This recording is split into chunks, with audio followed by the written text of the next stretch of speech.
Hi, I'm Natalie Hayek. I'm a contributing writer to GI Jobs magazine, and I'm so excited that Ginger Miller here is with us today. Thank you so much for being with us, Ginger. Hi, Natalie. Thank you so much for having me today. Ginger is a Navy veteran. And Ginger, can you also tell us a little bit about your current role and work? Yes, my name is Ginger Miller, as Natalie just mentioned, and I am the president and CEO of the Women Veterans Interactive Foundation, where we support women veterans to ensure that they are transitioning from service to success with the resources that they need. That's wonderful. Thanks, Ginger. So, we've been talking today about the challenges and experiences that women veterans go through as they're transitioning out of the military. And you've had a decade or more of experience working with women veterans as they're going through that. And of course, you experienced those challenges yourself when you transitioned out of the military. Can you talk a little bit about some of the big challenges that you see women veterans going through as they transition out of the military? Absolutely. I transitioned out of the military in 1992 and I got a medical discharge. And the thing that really gets me today in 2021 is that women veterans are having some of the same issues transitioning out of the military. We're not Mhm. prepared when we get out. There's so many things that you have to deal with, finding a school for your kids, finding a new job. We've had women veterans to tell us that they feel like they're in a weird space. Mhm. After serving 21 years, people expect for you to be okay Mhm. and you're not okay. And how Mhm. do you really, take what the military has taught you, and that is to be strong, but to also now say, I need help. I Mhm. don't understand what's happening in the transition. And then sometimes I think there's a false like perception where Mhm. folks think like, oh, just do your resume, get it done, you'll get the job. You have to put in the Mhm. work. Yeah. But what does that work look like? And I think sometimes a lot of what we learned in the military is being lost in the transition for women veterans. And we're suffering in silence. A lot of women veterans don't want to ask for the help. Mhm. I know that women veterans are often more likely to experience challenges like homelessness, Mhm. for example. And I know you went through that experience yourself. And also within that group of people, women veterans are also more likely at the same time to have a family at that same time, which you also were going through. Can you tell me a little bit about what it was like to have that incredible responsibility on your shoulders while you were grappling with that challenge? It, it almost feels like once you get out of the military, you're in a new battlefield. A Mm-hmm. battlefield at home. There's so many landmines out here. And then you do have that big responsibility of your family. And for me personally, I have my son and then my husband who was suffering from PTSD, who could not assist. So I ended up working 3 jobs, going to school full time to pull us out of what you now know was my homelessness state. But the work that we do at Women Veterans Interactive, we want women veterans to know that you don't have to make the transition alone. Mm-hmm. It's okay to ask for help. We have programs and resources to assist you with that transition that go beyond the resume and the interviewing skills, because Mm-hmm. there's so much more to it. And I think, some women, when we get out of the military, are single parents. Mm-hmm. And that's a whole nother issue when you're transitioning out, trying to find a new place. But then also, Natalie, there's something that people don't think about. You know, when women are in the military and we have children, you when you go, for those that went to Iraq and Afghanistan, or if you have to go to Germany or you go into these different duty stations, you have to leave your kids, Mm-hmm. right? And that weighs in on your mental state Mm-hmm. as a woman. And then there are women that we see at WVI who are still dealing with issues of guilt Mm-hmm. when they had to leave their children, right? And then you come back and your kids don't recognize who you are because they were too young to remember you when you left. That's an Mm-hmm. issue. And that's an issue that only a mother can Yeah. understand. But then you signed up to serve your country, right? Mm-hmm. But now you also want to have a family. And I think sometimes we don't understand the sacrifices that these women have made. And that's why folks hear me say the women who have served and sacrificed for this country. I had a conversation with a woman who had all kind of guilty feelings. Did I Mm-hmm. do enough for my kids? Should I have gotten out of the military earlier? Did I move them around too much? Mm-hmm. And as a mother, you think about all that now that you get ready to hang up the uniform. Was I a good enough mother to my children? Yeah. Yeah. And it sounds like that your organization, WVI, is really uniquely positioned to address these really complex needs. And you've talked to me a little bit about its very unique programming. And then just recently on Veterans Day, WVI was kind of reborn, offering some new programming. Can you talk to me about the unique ways or the unique components of your organization that can really support women veterans in the unique ways that they need? Yeah, well, one of the things we have done over the last 10 years is we really focus on the outreach and engagement Mhm, aspect of supporting women veterans. So without that, it really wouldn't matter, excuse me, what kind of programs you have. If you can't reach them, then you can't support them. So one mhm, of the things that we did, because as you mentioned, women veterans have a lot of complex issues, right? Um, to the general public. But when you look at a Women Veterans Interactive, we understand those issues because we mm, are women veterans. This organization is by women veterans for women veterans. But even for us, we still want to really get to the heart of the matter on what's happening and what these women are thinking during the transition. So mhm, through the Women Veterans Interactive Foundation, which was launched on Veterans Day, we also launched the Women Veterans Institute, which is mhm, very unique because it stays right with our theme of outreach and engagement, but now we've added a research component. So we've mhm, partnered with Medallia. The Institute is also sponsored by Comcast, NBC Universal, and we launched the Women Veterans Action Survey. And mhm, through this survey, it's something that has never been done, for the women veteran population is groundbreaking versus having your regular run-of-the-mill survey where you just checking a box yeah. checking a box. You check a couple of boxes. We want to know your demographics, but then each participant will have 15 minutes to tell her story. And all Mhm, women veterans have a story. We all mhm, want to tell our story, but I'm always mindful to tell folks, tell your story when it's going to mean something.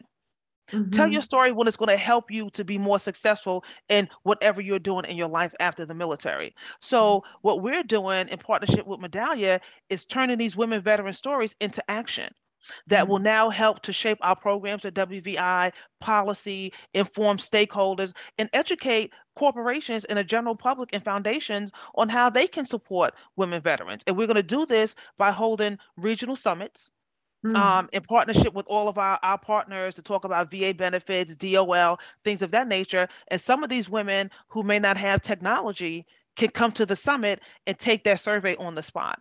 So it's groundbreaking. I can't wait for it to kick off. I can't wait to see the results. I can't wait to continue to change lives for my sister in arms. That does sound like a brand new opportunity. And if women veterans are listening to this now, where would they go to be able to participate in the survey? Oh, great. You could go to www.womenveteransinteractive.org and look right at the top of our website, and you Mhm. would see it right there, the Women Veterans Action Survey. And also, because we're talking about, the transition, this is also going to help DOD as well. It's going to help DOD to better understand Sure. what they need to do to train women veterans so they can become a civilian. Because when you think about it, Natalie, when you go into the military, they train you how to be a soldier or airman or in the Navy or the Marine Corps, but Mhm. nobody's training you on how to be a civilian. Right. Right. And It's a I think that's necessary. Mhm. Absolutely, absolutely. And Ginger, your work has been recognized by so many people at the highest levels imaginable. In fact, you've been recognized by two different presidents, President Obama and now President Biden, which I can imagine must feel just surreal. Can you tell me about what that was like and what President Obama and President Biden have recognized you for? You know what? it is just amazing to me that yes, in 1 year, I've been recognized by two presidents. I was actually recognized by President Obama also in 2013, Hmm. 12, as a White House champion of change for women veterans, right? Hmm. And that was fantastic. But earlier, in this year, I got an email, and I'm still like shaking in my boots about it. But I'm now officially a part of the President Obama Oral History Project. And I Wow. want to say they got maybe like 2,000 people, and it's in partnership with Columbia University and I believe one of the universities in Hawaii, where they're capturing the stories of folks who did like amazing things during the Obama administration to talk about what it was like to do your work under that presidency. So I'm Wow. super excited about that. And then a couple of months after that, I get an email from the White House, my third email from the White House actually, telling me that President Biden was considering me for the Board of Governors of the USO. And for me, um, it gets no better than that because the US, number one, oh my God, so now I'm a presidential appointee. That's exciting. I'm still trying to like, I'm still trying to like grasp that because when you're Yeah. out here doing great work, when you're Hmm. out here living your dream within a purpose, you don't Hmm. expect to get accolades because of that. But for me personally, I'm loving that I have a presidential appointment that will allow me to continue to have the best of both worlds as being the presidential appointee, but still staying at the helm of WVI because we have so much work to do. And then when you look at the USO, the great work that they do, like I feel right at home.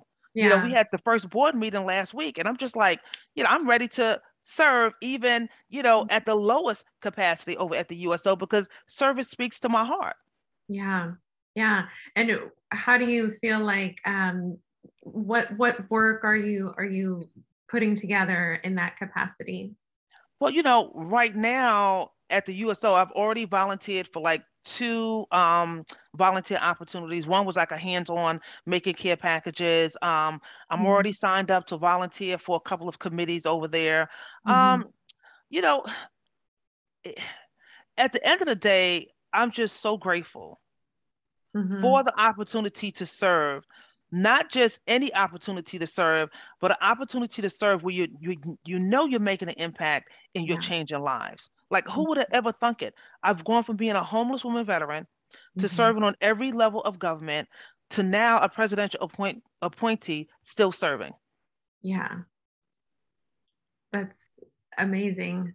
It's You know it's what? It quite it quite it hard. is it is amazing, Natalie. And one of the things I just want to say is that as a country, we really have to give everybody the benefit of the doubt and not put a stigma on someone who has served their country and have become homeless because we could Hmm. do anything that we want to Hmm. do. Hmm. Mhm. If you look back on the last, well, let's say the last 10 years in your work with your organization, is there a particular story or experience that really stands out and you feel like captures the impact of the organization? Probably not because all of the work we do is so impactful. But Mhm. some of the stories, some success stories would be, I mean, I'm speechless by that question because um, all of the work we do is so important. Mhm. Mhm. It's just so important. But there have been times where I'll give you a scenario. There was a woman veteran who had a couple of strokes before the age of 40. Oh my. And yeah, she always worked. She had a great apartment over here, I believe in Alexandria, Virginia. You know, it was pricey, but she could afford it, right? Mhm. And she was going to be evicted.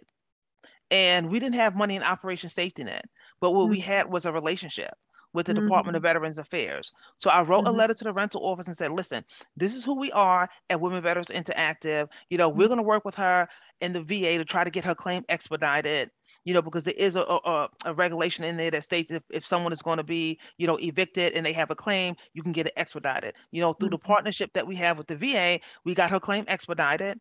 They expedited her payment. She got paid really quick. She stopped the Mhm. eviction. Mhm. And now she works for the federal government as a GS 14. That's amazing. Right. It sounds like something that's very unique about your organization is that it brings a sense of relatability and empathy to the people it serves, and it's not just a bunch of paperwork. It's a bunch of people who are there to network and support the people it serves. That's very special. Absolutely. And there's so many more stories like that. But, you know, I'm just so grateful for the opportunity to serve and to make an impact, right? And Yeah. like I just feel like I'm the best man for the job. Like I know I can get it done. And that's what inspires me every day is when I get up and make that impact and make a change. Well, I can't imagine anybody listening right now would not want to rush to your website and find how they can how they can become involved and seek your support. So what should women veterans do if they want to find out how to become involved in your programs? Okay, absolutely. You can visit us at www.womenveteransinteractive.org. We're on Facebook at Women Veterans Interactive. You can find us on Twitter at Women Vets Action, and then we're also on Instagram. We do have membership at WVI. You know, we have free membership through paid membership. Always looking for great volunteers. Mm-hmm. You know, and there's just so much work to do for the women veteran population. But then, you know, Women Veterans Interactive is that place where you could come and meet other women veterans just to have peer-to-peer support, just to have that candid conversation that most women veterans want to have and need to have. Yeah. Is there anything else you'd like to leave our listeners with? Um, yeah. If you are a woman veteran and you are having a tough time, I don't care if it's financially, if it's mentally, you know, if you're just looking for that peer-to-peer support, if you don't know how to navigate benefits, reach out to womenveteransinteractive.org. We always have something great going on for women veterans. This is an organization for us, by us. And as Natalie mentioned, you know, we have that intimate understanding because as a woman veteran, I didn't transition well out of the military and I became homeless. So when you talk about someone having your back as a woman veteran, we have your back at Women Veterans Interactive. Thank you so much, Ginger. You are so special, and I wish you the best. Thank you, Natalie. I appreciate it. Take All right. care. Take care.